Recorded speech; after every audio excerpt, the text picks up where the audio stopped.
G'day guys, it's Grouse here of Grouse Garage. Today's part one of my VX Commodore rebuild series. This right here is ex-Popo. It's a 2001 VX Commodore and it's ex-New South Wales Highway Patrol.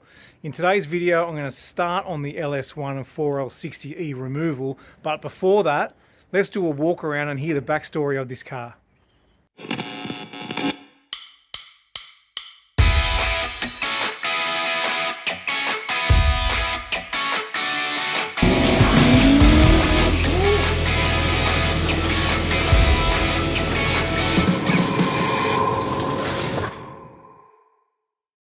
So how did I end up owning ex-Popo?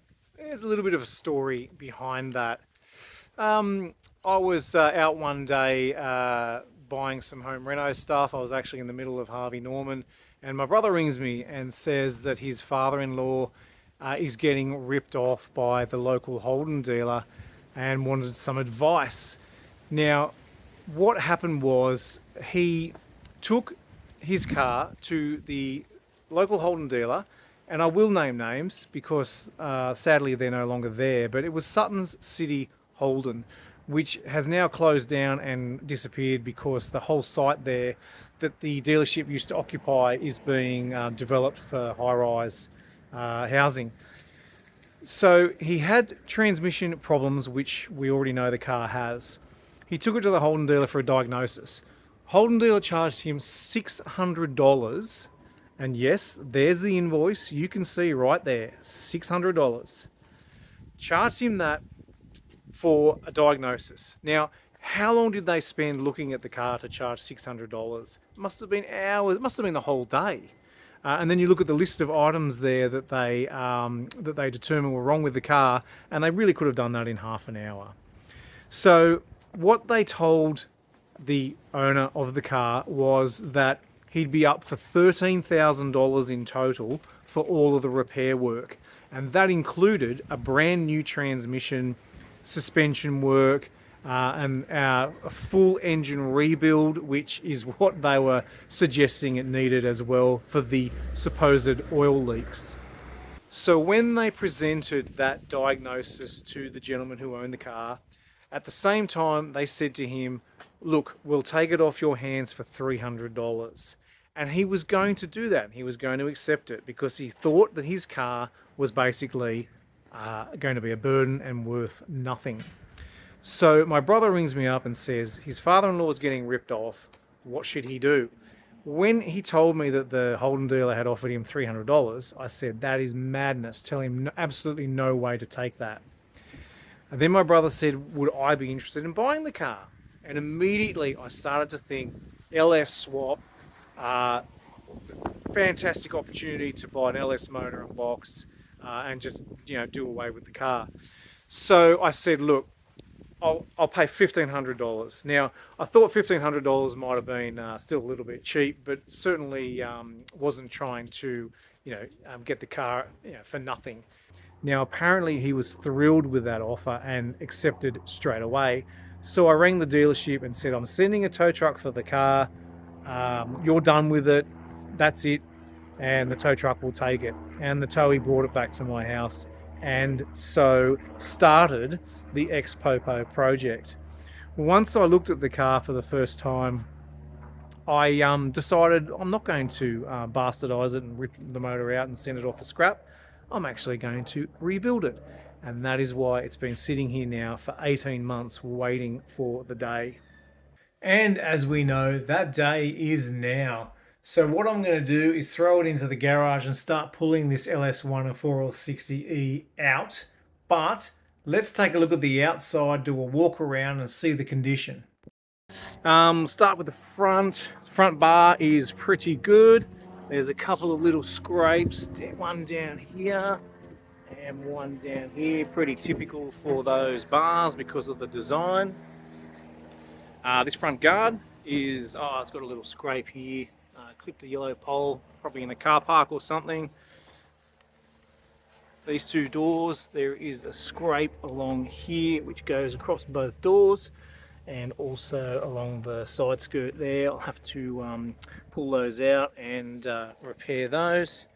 Rear quarter here is probably the worst, and I think that's where previous owner has clipped a gate post and done a little bit of damage to the rear quarter panel there. I'll have to pull that out and finish that one off. Should not be a problem, not major. Rear bar has also had a little bit of a bump right here. Cracked all the paint, put a little indentation in the bar. We'll probably need a new rear bar. This rear quarter also has a little scrape here. Maybe another gate post, who knows. It's a very light one. I will have to pull that out and finish that off. These two doors, well, they're actually in pretty good nick. Can't see any dents or scrapes on those doors, and the same can be said for this front guard. However, there is a bit of a panel gap issue there. You can definitely see the panel gap at the top. That's been bugging me since I bought the car, actually. And I do know the history of that. Previous owner clipped a car whilst driving, clipped a stationary car actually whilst driving, and that front corner there, so the front bar, front guard, I think the bonnet as well, got replaced, and whoever did the job wasn't too crash hot on panel gaps, so I will fix that up. Rims, yeah, they're not too bad. A little bit of gutter rash.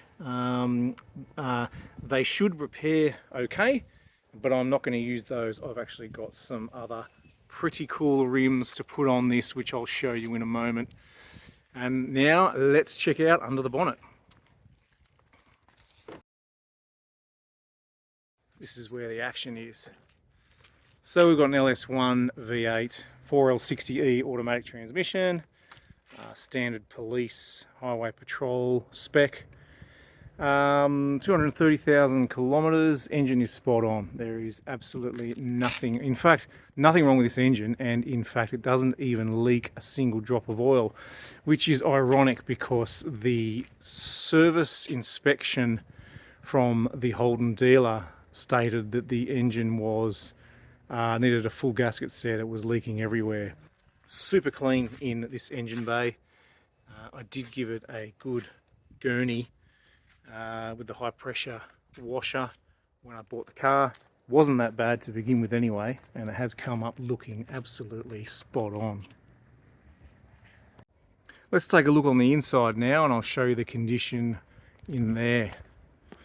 So we'll start with the driver's side, and the first thing you're going to see is the very, very typical SS Commodore seat wear. This bolster is flattened, probably from cops getting out to get their donuts and Maccas. I'm dragging their leg over the bolster there. Also, this upper bolster is split and worn as well. Very rare to find a 20-year-old SS Commodore that doesn't have wear in this particular spot. But that aside, the rest of the seats, I'll show you the other side in a minute, but they are actually really good. Alright, so here's the fuse box, fuse panel underneath the steering wheel, and there's a few things here. So this here, I believe, this fuse jumper, I think that's what you call it, because there's a fuse that goes in the side there, and then this part slots into where the original fuse was, and these wires here, I think they lead up to the dash, and I think there should be, or there would have been, a switch right here. And that switch underneath the hazard, you've got the hazard switch here, there would have been a switch here, and that would have been the light kill switch, which highway patrol cars had. And I've got one of those, and I'll show you that in a moment. But when the police hit that switch, bang, it would kill all the lights in the car. And I believe they used to use that when they were doing surveillance, or if they were doing radar checks maybe on the side of the road and they wanted to sit there in the dark to catch people. But yes, and again, when the dealers purchased these cars from the auction, they used to replace this entire dash fascia and take that switch and take the switch out and replace the fascia. So I've got one of those switches. I'm going to put it back. The wiring, I believe, should be there because we can see it down here, right there. So that will be returned back to police duty. These other wires here, I have done some research, and found some comments online about those. I will have to look that back up to refresh my memory. But I don't think these are police. This one here might be, because that's definitely non-standard. This one I believe is standard Holden and is for something else. Let's have a look in the back, and it's actually all very good in here. So now under the seat base here there is evidence of former police duty. When I bought the car I did go right through it looking for evidence of its previous life, like a time capsule in a way when things get lost, especially under seats. So I'm just going to wrestle this seat away because I think I left what I found. I think I left it there to come back to it another day. Yep, all still there. So let's have a look what we've got here under the seat base, and this is exactly as I found it when I bought the car a year and a half ago.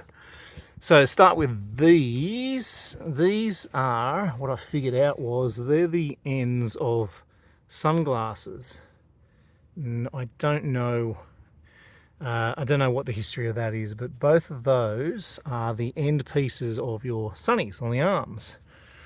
And there is a brand on there. I think I'll have to have a look in a minute. But here's the interesting part. Now, let's move on to this pen. Now, that could be a police issue pen. Maybe some former or current police might recognise the brand. But yes, that could be a police pen. But the best part, the best thing I found underneath here was this, and that is a straw from an old RBT breathalyzer. And that was under the seat there as well. And you've got to assume that this is back from its police duty days. You have to assume that it might have been in an officer's pocket, or you know what this is? I've just actually thought of it.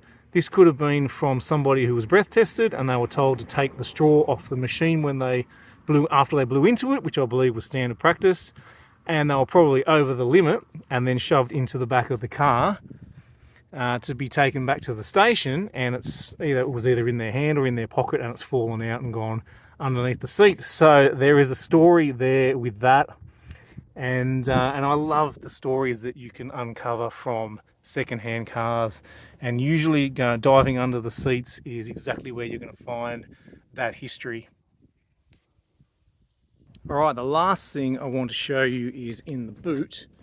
Now there's nothing exciting in here. I do have the old muffler that I took off and just threw in here. The engine cover is here. It's looking very worse for wear, but I probably will paint that back up and refit it. Condition in the boot is just your typical 20-something-year-old Commodore, but the most interesting part is under here. Now this is a bracket. This is ex-police, definitely ex-police. I did throw a photo of this up online, and somebody responded to say that the old I guess you'd call it a computer, PC, that drove the in-car terminal. This is where the guts of it sat, and these brackets here have just been bent up, 4 of them. So they should be 90 degrees. They should be bent back down, and I believe the PC, the head unit of that terminal, slotted into here, and that's where it lived, in the boot. So when this car was decommissioned from its duty and the dealer returned it back to a civilian car, they did not remove this, and I believe it's been here ever since. And I think that is pretty cool because it's just further evidence of the car's history, and you know already that I love that. So that is everything in the boot. Alright guys, as you can see, I'm knee deep in this engine removal. That's going to be a wrap for this video, but keep watching this series because as you can see, I'm halfway through pulling this engine out. I'm going to cover that in the next video, plus we might start stripping down the engine and transmission and checking out the condition of those. So thanks for watching guys. Make sure you subscribe so you can keep track of this whole resto series. See you next time.